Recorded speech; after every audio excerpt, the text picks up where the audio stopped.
పత్రాలు పంపిణీ చేయడం జరిగింది. 7 తారీఖు జరగబోయే పోటీలను కనుక రద్దు చేయకపోతే ఐక్యవేదిక ఆధ్వర్యంలో పెద్ద ఎత్తున ఆందోళన కార్యక్రమాలు చేస్తామని ప్రభుత్వాన్ని హెచ్చరిస్తాము. రాష్ట్రంలో 72వ మిస్ వరల్డ్ పోటీలను నిర్వహించాలని చెప్పేసి రాష్ట్ర ప్రభుత్వం నిర్ణయించింది. ఇది చాలా మహిళల్ని అవమానించేటువంటి ఒక ఈ పోటీలు అనేటువంటివి రద్దు చేయాలని చెప్పేసి ఐక్య వేదికగా ఏర్పడి ఈరోజు అనేక ప్రాంతాల్లో రాష్ట్ర జిల్లాలో అనేక చోట్లలో ఈరోజు ప్రచార కార్యక్రమాలు చేస్తున్నాము.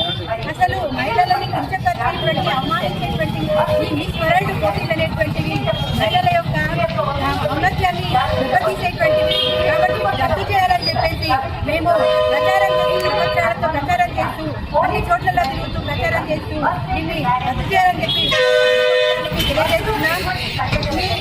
పోటీలు కనుక నిర్వహిస్తే పెద్ద ఎత్తున ఉద్యమాలు చేస్తామని చెప్పేసి ప్రభుత్వానికి తెలియజేస్తున్నాం. ఈరోజు వామపక్ష ప్రజా సంఘాల ఆధ్వర్యంలో మిస్ వరల్డ్ పోటీలకు రద్దు చేయాలనేసి కరపత్రాలు ఆవిష్కరించడం జరిగింది. ఏదైతే మిస్ వరల్డ్ పోటీలు మన 7న మన హైదరాబాద్లో నిర్వహించినారో వాటిని రద్దు చేయాలని, దానివల్ల మన అధికంగా అప్పులయ్యే అవకాశం ఉంది. దాంతోపాటు ఆడవారికి మధ్య పోటీలు చేసి వాళ్ళని ఉత్సాహాన్ని వాళ్ళని సక్సెస్ ని ముందుకు వెళ్ళాలనే ఆలోచన వాళ్ళ నుంచి వెనకకి వెళ్ళడం జరుగుతుంది. కాబట్టి ఇలాంటి అందాల పోటీల్ని మేము వ్యతిరేకిస్తున్నాం. అదేవిధంగా దీన్ని రద్దు చేయాలని